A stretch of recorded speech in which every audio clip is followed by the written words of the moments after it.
আপনি কি চুল বা ত্বকের সমস্যায় ভুগছেন? চিন্তা কিসের, এখন ডক্টর প্লাসে পেয়ে যান উন্নত মানের চিকিৎসা।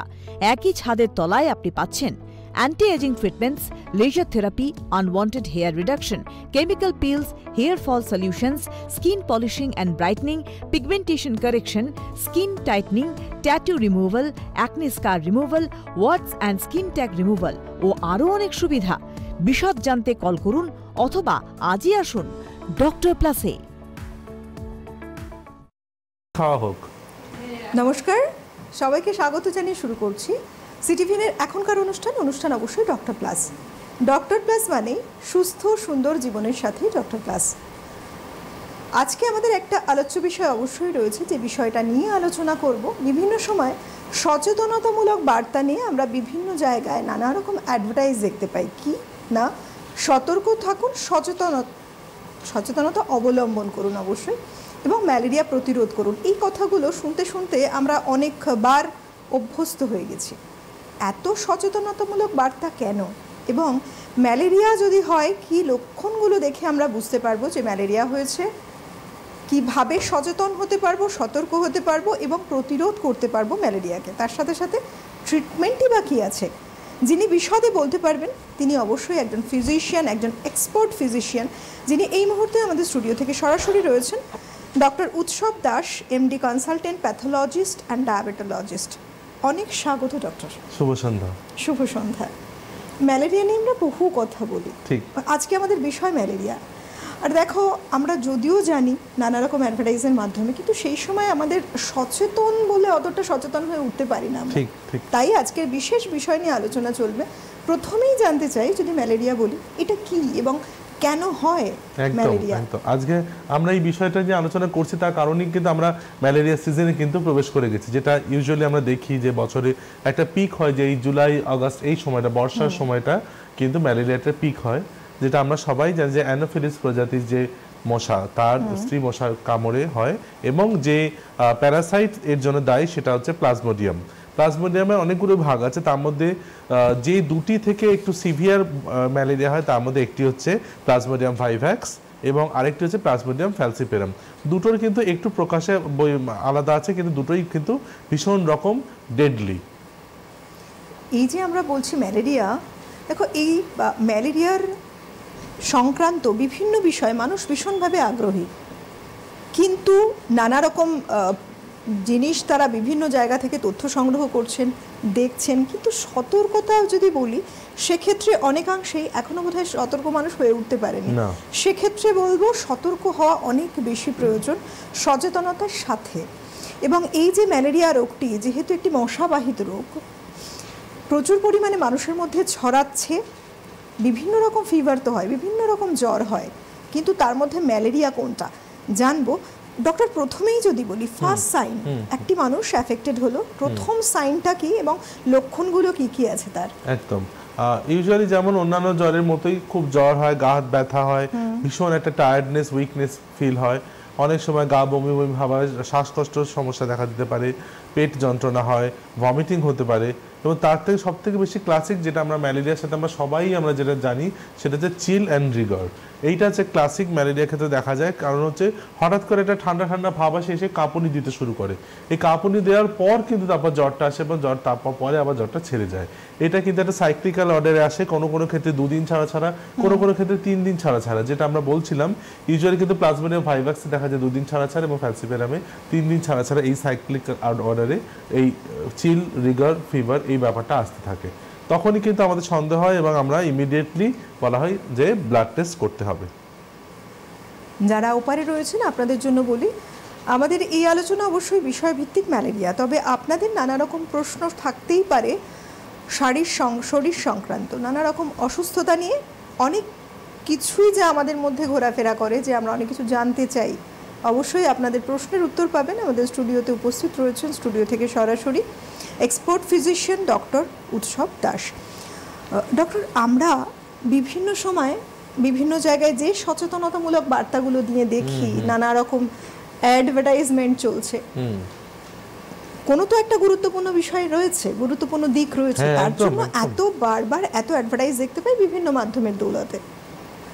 কেন এত গুরুত্বপূর্ণ যে মানুষকে সজাগ করা ম্যালেরিয়া সম্পর্কে? একদম, তার কারণ হচ্ছে যদি WHO ডাটা আমরা দেখি, যেটা আপাতভাবে মনে হয় কিছুই না, কিন্তু 2022, 23, 24 এইরকম সময় প্রায় 5,90,000, তার পরের বছর 4 লাখের উপর, 4 লক্ষর উপর মানুষ মারা গেছেন এই রোগে এক বছর। সাংঘাতিক অ্যামাউন্ট। হ্যাঁ, আমরা বাইরের থেকে হয়তো অতটা বুঝতে পারছি না, কিন্তু পুরো ব্যাপারটা, পুরো ওয়ার্ল্ডের ডাটা যদি আমরা এক জায়গায় করি তাহলে কিন্তু ব্যাপারটা খুব ভয়ঙ্কর। এবং তার থেকেও বেশি ভয়ঙ্কর হচ্ছে যে প্রায় 70% এই ডেথগুলোর ক্ষেত্রে কিন্তু দেখা যাচ্ছে যে তাদের বয়স 5 বছর বা তার কম। সুতরাং বাচ্চাদের ক্ষেত্রে কিন্তু বিশেষভাবে ম্যালেরিয়া ফেটাল হয়ে উঠতে পারে। আর হতে পারে যারা ইমিউনো কম্প্রোমাইজ, HIV পজিটিভ যে সমস্ত পেশেন্টরা, তাদের ক্ষেত্রে হতে পারে। এরকমভাবে বেশ কিছু যেগুলো হাই রিস্ক জোন আছে তাদের ক্ষেত্রে কিন্তু ভীষণভাবে প্রাণঘাতী হয়ে উঠতে পারে। তাই এই যে ছোট ছোট বাচ্চাগুলোর প্রাণ যাতে আমরা বাঁচাতে পারি, তারা তো নিজেরা অতটা সতর্ক হতে পারবে না, তাদের বাবা মাকে সতর্ক হতে হবে, তাদের বাড়ির লোককে সতর্ক হতে হবে, তাদের পরিবেশটাকে সেইভাবে গড়ে তুলতে হবে যাতে আমরা মশাবাহিত রোগ থেকে মুক্তি পেতে পারি। সেই জন্য আজকে আমাদের এই আলোচনা, কারণ আমরা সেই সময়ের মধ্যে দিয়ে প্রবেশ করছি, বছরের যে সময়টা এটা প্রাদুর্ভাব বেশি হয়। সত্যি তাই, সময়ের সাথে তাল মিলিয়ে কিছু কিছু রোগের কিন্তু গুরুত্ব অনেকটা বেশি, সেই সম্পর্কে আলোচনা করার গুরুত্বটা অনেক বেশি। কারণ প্রত্যেকটা মানুষ আমরা চাই সুস্থ থাকতে। কিভাবে সুস্থ থাকবো না, একটু সচেতন হয়ে। তাই আজকের এই যে ম্যালেরিয়া বিষয়টা নিয়ে আলোচনা করছি, একটি মশা মানুষকে কামড়ালো, ঠিক কতক্ষণ পর কিছু সিমটমস আসতে শুরু করে, যেটা দেখে মানুষ বুঝবেন যে হ্যাঁ মেবি এটা ম্যালেরিয়া হতে পারে। 10-12 দিন মোটামুটি ইউজুয়ালি সময় লাগে কিন্তু, কারণ একটা মশা যে অলরেডি ইনফেক্টেড হয়ে আছে, সেই ইনফেক্টিভ স্টেজ নিয়ে যখন তারা একটা সুস্থ মানুষকে কামড়াচ্ছে, তার শরীরে প্রবেশ করার প্রায় 10 থেকে 12 দিন পর তার প্রথম লক্ষণ, যেগুলো আমরা বলি জ্বর, এই যে চিল, রিগার, ক্লাসিক সায়েন্সগুলো আসতে শুরু করে। সেই সময় যেটা দরকার যে ইমিডিয়েটলি পরীক্ষা করা, সঠিক সময় পরীক্ষা, সঠিক সময়ে যদি ডায়াগনোসিস এবং ট্রিটমেন্ট হয়, তাহলে কিন্তু ম্যালেরিয়া ভয়াবহ আকার ধারণ না করলেও না করতে পারে। কিন্তু যদি আমরা দেরি করি, অনেক সময় আমরা পরীক্ষা করতে অনেকটা দেরি করে ফেলি, ততদিনে কিন্তু তার ভীষণ সিভিয়ার কমপ্লিকেশনস, যেগুলো ম্যালেরিয়া কমপ্লিকেশনস আছে, সেগুলো সেট ইন করে যায়। তখন কিন্তু আমাদের অনেক বেশি কঠিন হয়ে যায় সেই ব্যাপারটাকে হ্যান্ডেল করা। মানে এখানে সময়টা অনেক বেশি গুরুত্বপূর্ণ। ভীষণ আগে আর্লি ডায়াগনোসিস এন্ড ট্রিটমেন্ট, এটা খুব দরকার। ফিভার ছাড়া আর কি কোনো অন্য লক্ষণ থাকে? অন্য লক্ষণ মধ্যে এই যে কমপ্লিকেশনসগুলো, কমপ্লিকেশনসের মধ্যে কি হয়, যেটা খুব দেখা যায় যে সেরিব্রাল ম্যালেরিয়া, অর্থাৎ আমাদের ব্রেনের যে ছোট ছোট ব্লাড ভেসেলসগুলো আছে সেগুলোকে এফেক্ট করতে পারে, যার ফলে আমাদের কি হতে পারে, নানা রকম আমরা আনকনসিয়াস হয়ে যেতে পারি, বা আমাদের বিভিন্ন রকম নিউরোলজিক ডেফিসিট দেখা যেতে পারে। তাই সেরিব্রাল ম্যালেরিয়া একটি ভয়াবহ একটি কমপ্লিকেশন। আরেকটি হচ্ছে আমাদের হতে পারে acute pulmonary oedema and respiratory distress, মানে আমাদের লাংসে কিন্তু এফেক্ট করতে পারে। আবার কি হতে পারে, অ্যাকিউট রেনাল ফেলিওর, কিডনি এবং লিভারে ভীষণ রকমের ক্ষতি করে এবং রেনাল ফেলিওর পর্যন্ত হতে পারে। এছাড়াও হতে পারে যে প্রচণ্ডভাবে ব্লাড সুগার লেভেলটা হঠাৎ করে পড়ে যেতে পারে, decrease in blood sugar levels. আর অ্যানিমিয়া তো আছেই, খুব বেশি আকার ধারণ করতে পারে, বিশেষ করে যারা HIV পজিটিভ পেশেন্ট তাদের ক্ষেত্রে। সুতরাং এতগুলো সিভিয়ার কমপ্লিকেশন আছে যেগুলো প্রত্যেকটাই প্রাণঘাতী হয়ে উঠতে পারে। সুতরাং ম্যালেরিয়া একেবারেই কিন্তু শুধুমাত্র মানে কাঁপুনি দিয়ে জ্বর আর বাকিটা সেরকমভাবে ভয় না পেলেও চলবে, শুধু প্যারাসিটামল খেলাম, কোনো টেস্ট করলাম না, ব্যাপারটা কিন্তু এত সহজ নয়। তাহলে 5 লাখ 6 লাখ মানুষ বছরে মারা যেতেন না। একদমই তাই। সেই 2007 সাল থেকে শুরু হয়েছে মানুষকে সচেতন করার দিন, একটা বিশ্ব ম্যালেরিয়া দিবস হিসেবে যে পালন করার একটা সময় চলেছে। তো যেটা এত গুরুত্বপূর্ণ জিনিস রয়েছে, মানুষকে সে ব্যাপারে সচেতন হওয়াটা ভীষণ প্রয়োজন। না, যে জিনিসগুলো প্রাণঘাতী হয় এবং লাফিয়ে লাফিয়ে দেখুন সংখ্যাটা দিনে দিনে বেড়ে যাচ্ছে অ্যাফেক্টেড হওয়ার। তো ডক্টর, যদি এই প্রসঙ্গেই আসি, যে অ্যাফেক্টেড হওয়ার সংখ্যাটা দিনে দিনে বাড়ছে, এদিকে আমরা বলছি যে মানুষ এখন অনেক বেশি সচেতন, সজাগ, এবং সজাগ হওয়া আরও প্রয়োজন। কারণটা কি বেসিক্যালি? কারণ হচ্ছে আমরা সচেতন হচ্ছে শুধুমাত্র পড়াশোনার দিক থেকে, জানার দিক থেকে, সেটাকে রিয়েল লাইফে ইমপ্লিকেশন করা, সেটাকে রিয়েল লাইফে ইমপ্লিমেন্ট করা, সেটা কিন্তু ঠিকভাবে হয়ে উঠছে না। সরকার তাদের মতো নিশ্চয়ই চেষ্টা করছেন, কিন্তু মানুষকে আরও সচেতন হতে হবে। এই যে বর্ষার সময় কোনো জায়গায় জল জমতে না দেওয়া, নোংরা যাতে এক জায়গায় বেশি না হয়। তারপরে হচ্ছে যে আমরা কজন আজকাল বেড নেট ইউজ করি, বেড নেট ইউজ করা প্রায় উঠেই গেছে বলতে গেলে।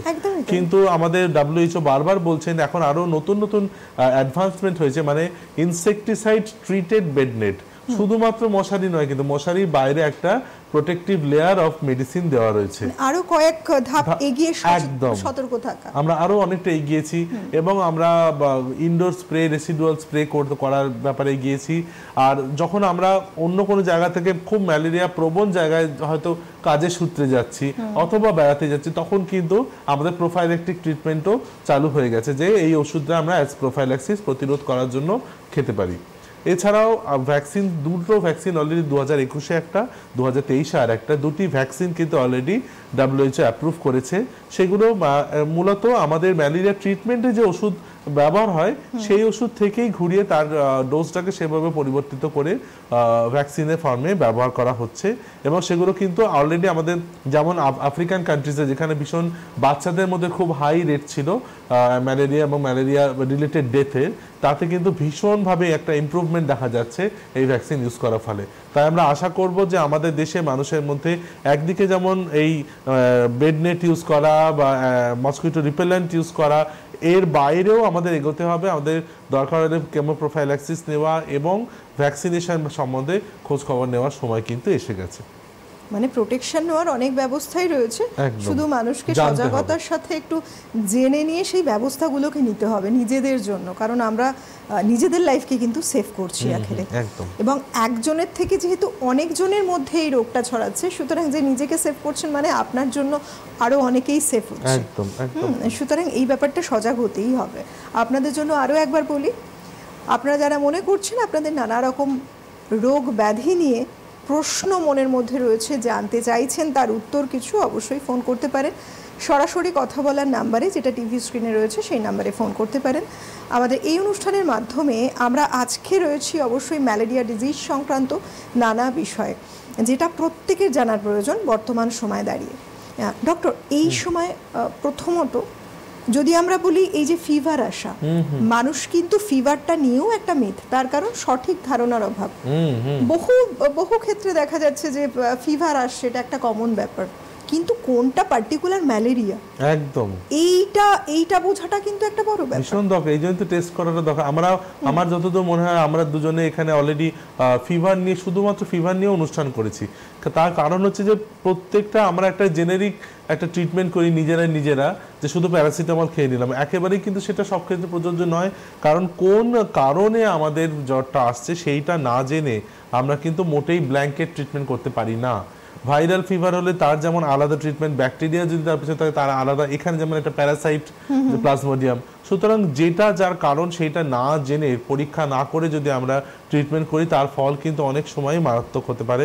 তখন কিন্তু আর চিকিৎসককে দোষ দিলে হবে না যে চিকিৎসা হয়নি। আসল দরকার হচ্ছে ঠিক সময় চিকিৎসকের কাছে পৌঁছানো এবং ঠিক সময় যথাযথ পরীক্ষাটা করানো।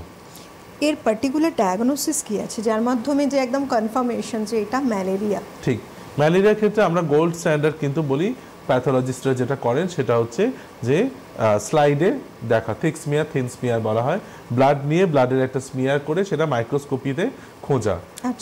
তার যে স্টেজ, এটা খুব ইম্পর্টেন্ট, কারণ যে স্টেজটা আমরা পাবো এই ব্লাড স্মিয়ারে, সেই স্টেজ অনুসারে কিন্তু আলাদা আলাদা ওষুধ আছে।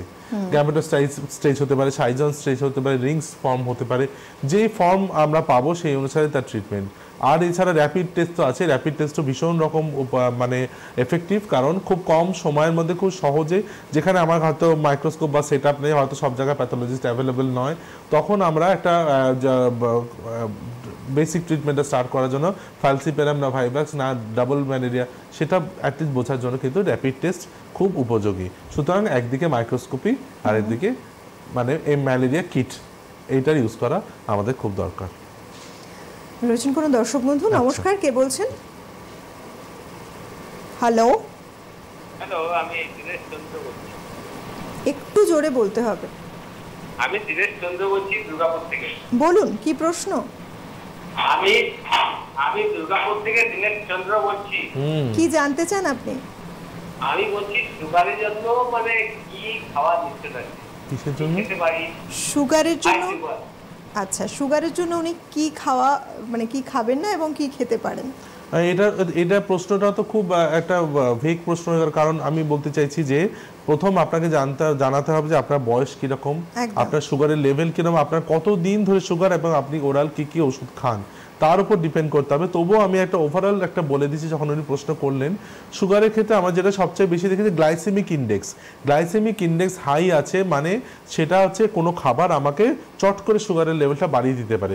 সেই ধরনের খাবার আমাদের যত সম্ভব অ্যাভয়েড করতে হবে, যেমন রিফাইন্ড সুগার, যেমন আমরা বলি হোয়াইট রাইস, যেমন বলি ময়দা, এই ধরনের খাবার যেগুলো আমাদের, বা ফ্রুট, যেগুলো আমরা ফ্রুট জুস বলছি না, যেগুলো আমরা রিফাইন্ড ফ্রুট জুস যেগুলো ইউজ করি, যেটা প্যাকেজ ফ্রুট জুস যেগুলো বলি, এগুলো কিন্তু হঠাৎ করে আমাদের সুগারটাকে অনেকটা জাম্প করে দিতে পারে। এই ধরনের খাবার আমরা যেমন কম খাবো।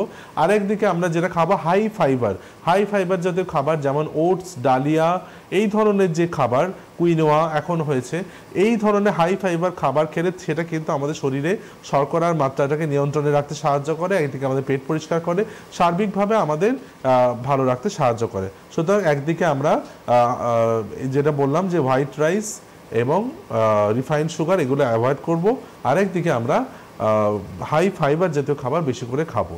এইটুকু যদি বেসিক করেন এবং আপনি 40 থেকে 45 মিনিটস দিনে মডেস্ট এক্সারসাইজ, আপনার পক্ষে যেটা সুবিধা, আপনি হাঁটতে চাইলে হাঁটতে পারেন, যোগা করতে পারেন, জিম, যার পক্ষে যেটা সুবিধা, অন্তত 40 থেকে 45 মিনিট আলাদা করে নিজের শরীর চর্চার জন্য ব্যয় করতে হবে। ডক্টর যেটা বললেন এটা কিন্তু ভীষণই প্রাসঙ্গিক, কারণ এক তো সুগার এমন একটা রোগ, সেটা কত বছর আপনার শরীরে রয়েছে সেটা একটা বিষয়, আপনার বয়স বর্তমানে কত সেটা, এবং তার সাথে সাথে কী ট্রিটমেন্ট নিচ্ছেন, কী মেডিসিন খাচ্ছেন, অনেক কিছু দেখার একটা ব্যাপার কিন্তু থাকেই। আপনার শরীরের ওয়েট কত রয়েছে, একটার সাথে একটা কিন্তু অঙ্গাঙ্গিভাবে জুড়ে থাকে, প্রত্যেকটা গুরুত্বপূর্ণ। যতক্ষণ সেই বিষয়টা ক্লিয়ার না হচ্ছে, একজন ডক্টর প্রাইমারিলি আপনি শুনতেই পারেন যে আপনার জন্য কী কী উপযুক্ত, কিন্তু সঠিকভাবে সুস্থ হতে চাইলে অবশ্যই কনসালটেশনের জন্য ডক্টরকে ভিজিট করাটা খুব প্রয়োজন। টিভি স্ক্রিনে যাচ্ছে হেল্পলাইন নাম্বার, এই নাম্বারে ফোন করে জানতে পারেন অবশ্যই, যদি আপনি মনে করেন ডক্টর উৎসব দাসের কাছে কনসালটেশন নিতে চান। তো এই ক্ষেত্রে, এবং বহু মানুষ এরকম প্রশ্ন করে ফেলেন হঠাৎ কিছু, কিন্তু তার জন্য বলি যে পুরো ডিটেলে অনেক কিছু জানলে তবেই সম্ভব আপনার জন্য সঠিক একটা ট্রিটমেন্টের পথ দেখাবেন একজন ডক্টর। সেই জন্য সেই বিষয়গুলো জানা অত্যন্ত জরুরি। কোনো রিপোর্ট করিয়েছেন কি না, লাস্ট রিপোর্টে আপনার কী রেজাল্ট এসছে, এগুলো খুব গুরুত্বপূর্ণ। ডক্টর, এইবার আসি যে বিষয়টা, যে এই যে এত সচেতন হচ্ছে মানুষ, বা বলা হচ্ছে যে সচেতন হও, ম্যালেরিয়াটা এতটাই সিরিয়াস একটা কন্ডিশন, তো এই সিরিয়াস আমরা কোন সময় বলছি যে ম্যালেরিয়াটা একটা সাংঘাতিক একটা সিভিয়ার স্টেজে রয়েছে? যখনই এই যে আমরা যেগুলো বললাম যে কমপ্লিকেশনসগুলো যদি সেট ইন করতে শুরু করে, তার যদি প্রচণ্ড শ্বাসকষ্ট দেখা দিচ্ছে, অর্থাৎ পালমোনারি ইডিমার ফিচার্সগুলো পাওয়া যাচ্ছে, রেনাল ফেলিওরের ফিচার্স পাওয়া যাচ্ছে, হয়তো রক্ত বেরোচ্ছে ইউরিন দিয়ে, মানে রেডিশ কালার দেখা যাচ্ছে, অথবা তার নিউরোলজিক ফিচার্স দেখা যাচ্ছে, অর্থাৎ সেরিব্রাল ম্যালেরিয়া ডেভেলপ করছে, তখনই বুঝতে হবে যে তার কিন্তু খুব একটা সিভিয়ার দিকে যাচ্ছে ব্যাপারটা, এবং সেটা মোটেই আর ছেড়ে খেলা বিষয় নয়। আচ্ছা, মানে যখন একটা মানুষ মনে করছেন যে কোনো রকম কমপ্লিকেশনস, শরীরে কোনো রকম সমস্যা হচ্ছে, তখন সঙ্গে সঙ্গে ডক্টরের কাছে ভিজিট করাটা ভীষণ প্রয়োজন। একদম, কারণ নইলে হয়তো আপনি বুঝতেও পারছেন না কন্ডিশনটা। যেমন ধরুন যে এই যে প্লাজমোডিয়াম ফ্যালসিপেরামের একরকম যে স্টেজ, তার একরকম ওষুধ দিলাম, প্লাজমোডিয়াম ভাইভাক্সের অন্য একটা কোনো স্টেজ আছে, তার আরেকরকম, সমস্তটা তো শুধু মানে প্যারাসিটামল কিন্তু নয়।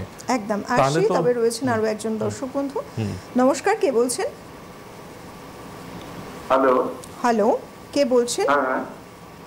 আমি একটু ডাক্তারবাবুর সঙ্গে একটা জিনিস জানতে চাই। নিশ্চয়ই, আপনি কোথা থেকে কে বলছেন? আমি শ্রীরামপুর থেকে বলছি। বলুন, কি প্রশ্ন? বলুন। হ্যালো, হ্যাঁ বলুন, শুনতে পাচ্ছি।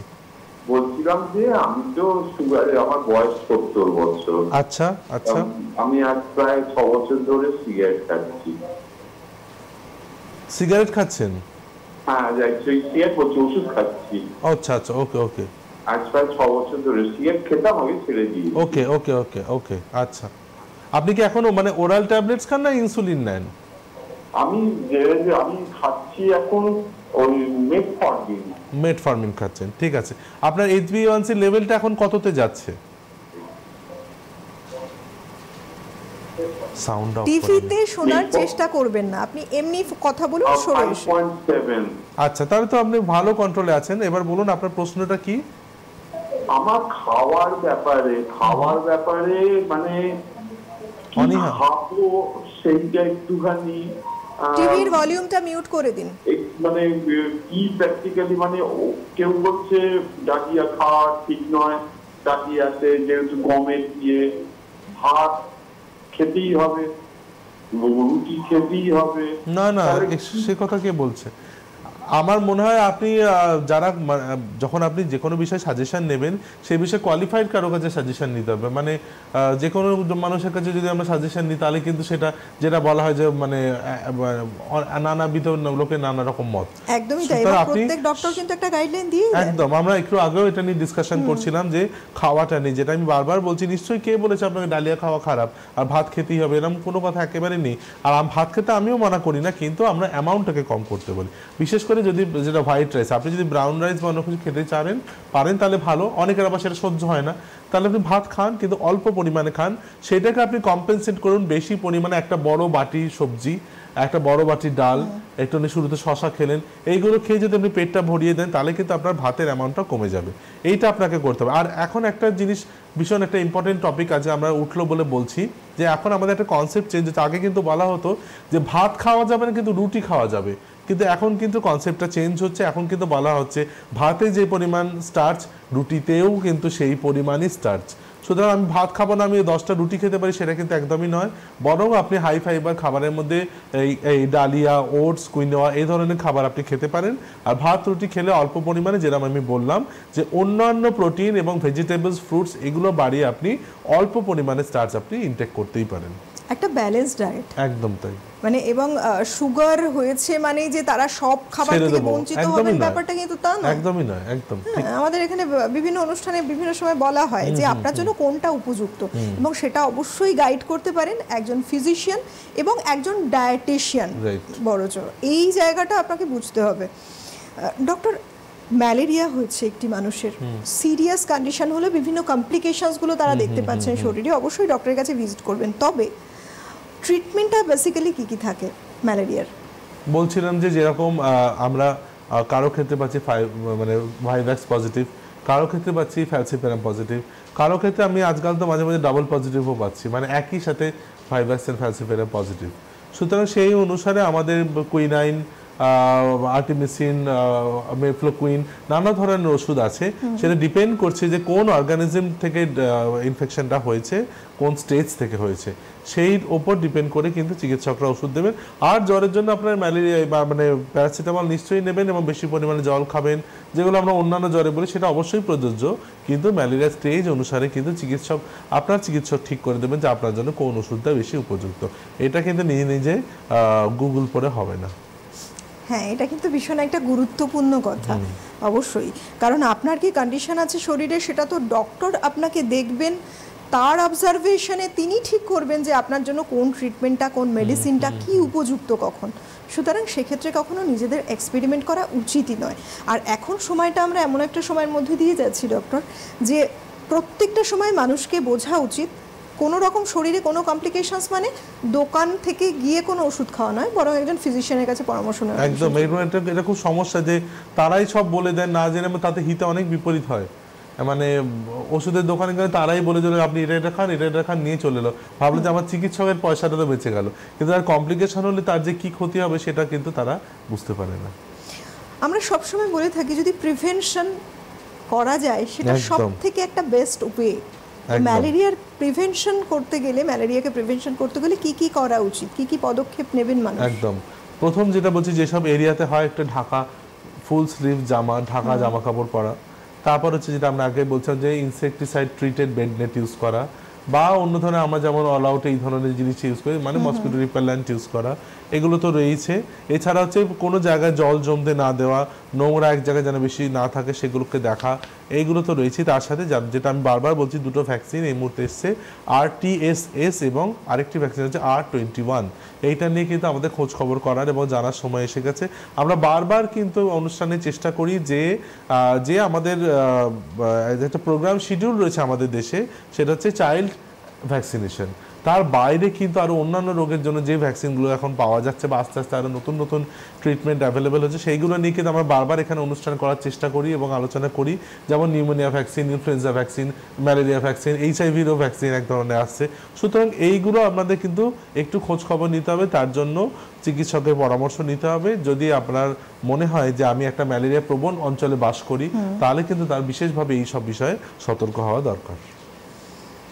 সব বিষয়টাকেই অন্তত খতিয়ে দেখা, বোঝার এটা মানুষের সময় এসে গেছে, কারণ এখন আর কোনো ডিলে নয়। সংখ্যাটা যেভাবে লাফিয়ে লাফিয়ে বেড়েছে তাতে বোঝাই যাচ্ছে বা যে সমস্যা অনেক বড়, পরিস্থিতি অনেক কঠিন হতে চলেছে যদি এখনই সজাগ না হন। তো রয়েছেন কোনো বন্ধু। নমস্কার, কে বলছেন? হ্যালো। হ্যালো হ্যালো, আমি দীপকরঞ্জন শাহ বলছি অসম থেকে। বলুন। আমি যেহেতু অসমে থাকি, আচ্ছা, ব্রহ্মপুত্রের পাড়ে, আচ্ছা, তো আমার আশপাশে এমন ম্যালেরিয়া প্রবণ জায়গা কোনগুলো আছে সেগুলো সম্বন্ধে আপনি বলতে পারবেন কি? সেটা তো আপনাকে যেটা খবর নিতে হবে যে আপনি যে আসামের যে অঞ্চলে থাকেন। হ্যাঁ, হ্যাঁ, একদমই তাই। এবং আপনি কি জানতে চাইছেন, মানে আপনি কিভাবে সতর্ক থাকবেন? না, উনি যেটা বলতে চাইছেন যে ওনার বাড়ির কাছে কোনটা ম্যালেরিয়া প্রবণ, এটার জন্য আমরা মনে হয় আপনার যে লোকাল পৌরসভা, যে পুরো পৌর নিগম বা পৌরসভা আছে, সেখানে আপনি গিয়ে খোঁজ নিতে পারেন, তাহলে আপনি এই বিষয়ে জানতে পারবেন। একদম, সেখানে গেলে যেমন আপনি ইনফরমেশনটা পাচ্ছেন কোন কোন জায়গায় বেশি এর প্রকোপ রয়েছে, টেস্টিং ফ্যাসিলিটিস, সেটা একটা ব্যাপার।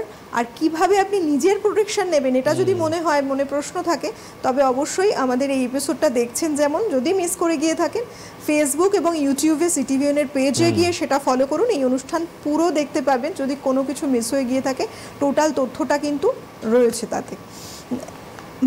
মানুষের অনেক রকম প্রশ্ন রয়েছে। এই যে প্রিভেনশনটাও কিন্তু ভীষণ ইম্পর্টেন্ট, এখানে তো ভীষণই ইম্পর্টেন্ট একদম। হ্যাঁ, কারণ একদম এটা তো সম্ভব নয় যে কোন মশাটি ইনফেক্টেড, আমাকে কামড়ালো কিনা, আমি বুঝলাম কিনা, এফেক্টেড কতটা হলাম, এইটা তো নয়। বরং অনেক বেশি সচেতন হওয়া দরকার।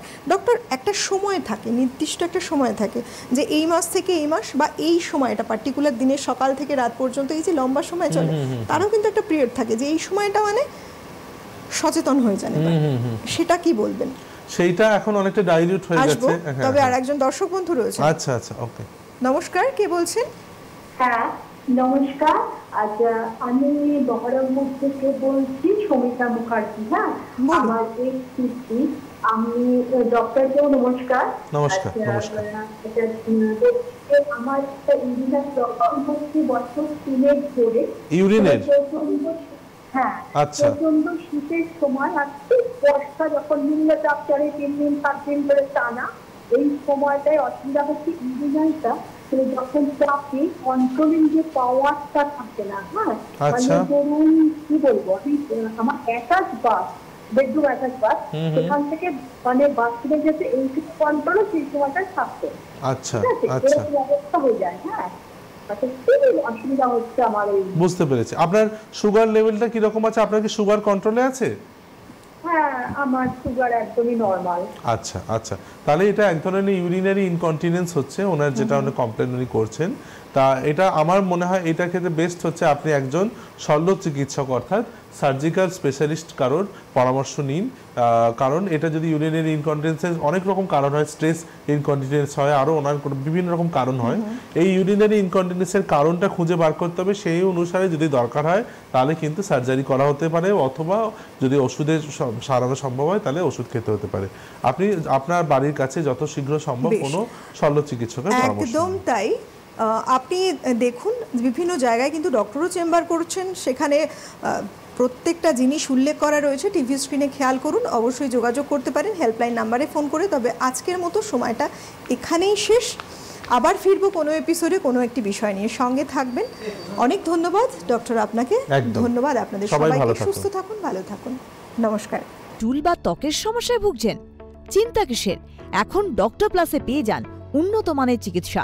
একই ছাদের তলায় আপনি পাচ্ছেন anti ageing treatments, laser therapy, unwanted hair reduction, chemical peels, hair fall solutions, skin polishing and brightening, pigmentation correction, skin tightening, tattoo removal, acne scar removal, warts and skin tag removal ও আরও অনেক সুবিধা।